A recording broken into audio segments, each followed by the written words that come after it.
ಈ ದಿನ ನಮ್ಮ KP ರಾಜು ಆನೇಕಲ್ ತಾಲೂಕು JDSನ ಮುಖಂಡರು ಹಾಗೂ ನಮ್ಮ ಆತ್ಮೀಯರು ಹಾಗೂ ನಮ್ಮ TV ಬಾಬಣ್ಣವರು ಅವ್ರ ಬಗ್ಗೆನೂ ಸ್ವಲ್ಪ ನಾನು ಮಾತಾಡಬೇಕು. ಏಕೆಂದರೆ ಅವರು ನಮ್ಮ ತುಂಬ ಆತ್ಮೀಯರೇ.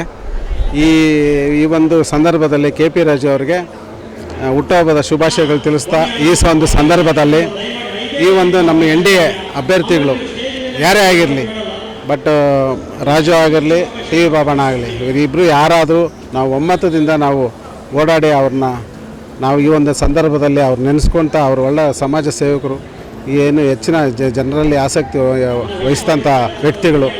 ಇವರಿಬ್ಬರಲ್ಲಿ ಒಂದು ಒಳ್ಳೆಯ ಗುಣ ಇದೆ. ಇವರಿಬ್ಬರಲ್ಲಿ ಯಾರಾದರೂ ಸರಿ ನಾವು ಇದಕ್ಕೆ ಸಮ್ಮತಿಯಿಂದ ಎಲ್ಲರೂ ಸೇರಿ ಒಟ್ಟಿಗೆ ನಮ್ಮ ಅಭ್ಯರ್ಥಿಗಳನ್ನ ಗೆಲ್ಸ್ಕೊಬರೋಕ್ಕೆ ನಾವು ಪಣ ತೊಟ್ಟು ಕಳಿಸ್ತೀವಿ. ಆದರೂ ಅವರು ಇಲ್ಲ, ನಮಗೆ ಸ್ಥಳೀಯರು ನಮಗೆ ಇಂಪಾರ್ಟೆಂಟ್. ನಮಗೆ ನಮ್ಮ ಒಂದು ಸ್ಥಳೀಯ ಭಾಗದಲ್ಲಿ ಎಲ್ಲರನ್ನೂ ಗುರುತಿಸಿ ಒಂದು ಸಮಾಜ ಸೇವೆ ಮಾಡ್ತಾಯಿದ್ದಾರೆ. ನಾವು ಕಂಡಿದ್ದೀವಿ ಇದನ್ನು ನಾವು ಸ್ಥಳೀಯರಿಗೆ ಫಸ್ಟ್ ಪ್ರಾಮುಖ್ಯತೆ ನಾವು ಕೊಡಲೇಬೇಕಾಗುತ್ತೆ. ಆದ್ದರಿಂದ ನಾವು ಸ್ಥಳೀಯರಿಗೆ ನಾವು ಹೆಚ್ಚಿನ ಆದ್ಯತೆ ಕೊಡ್ತಾ ಇದ್ದೇವೆ. ಹೌದು, ಇವರಿಬ್ಬರಲ್ಲಿ ಯಾರು ಕೊಟ್ಟರು ನಾವು ಮಾಡೋಕ್ಕೆ ರೆಡಿ ಇದ್ದೀವಿ. ನಾವಿದು ಯಾಕೆಂದರೆ NDA ಮೈತ್ರಿ ಸರ್ಕಾರ ಇರೋದ್ರಿಂದ ಇಬ್ಬರೇ ಯಾರು ಕೊಟ್ಟರು ನಾವು ಮಾಡೋಕ್ಕೆ ರೆಡಿ ಇದ್ದೀವಿ. ರಾಜ್ಯಾಧ್ಯಕ್ಷರು ಸರ್, ನಾವು JDS ನಾಯಕರು ಕೂಡ ಆಗಿದ್ದೀವಿ. ಹೌದು, ಸಾಕಷ್ಟು ಶ್ರಮ ಪಟ್ಟಿದ್ದೀವಿ.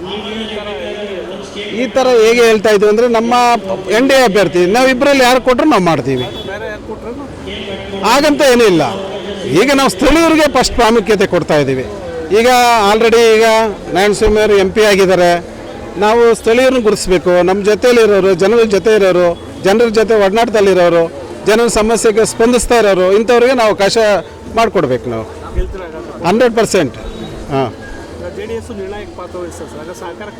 100% ನಾವು ಕೊಡ್ತೀವಿ. ನಾವೀಗ NDA ಮೈತ್ರಿ ಅಭ್ಯರ್ಥಿ ಆದ್ದರಿಂದ ನಾವು ಯಾರೇ ಅಭ್ಯರ್ಥಿ ಮಾಡಿದ್ರು ನಾವು ಅವ್ರಿಗೆ ಸಹಕಾರ ಕೊಡಬೇಕಾದ್ರೆ ನಮ್ಮ ಧರ್ಮ.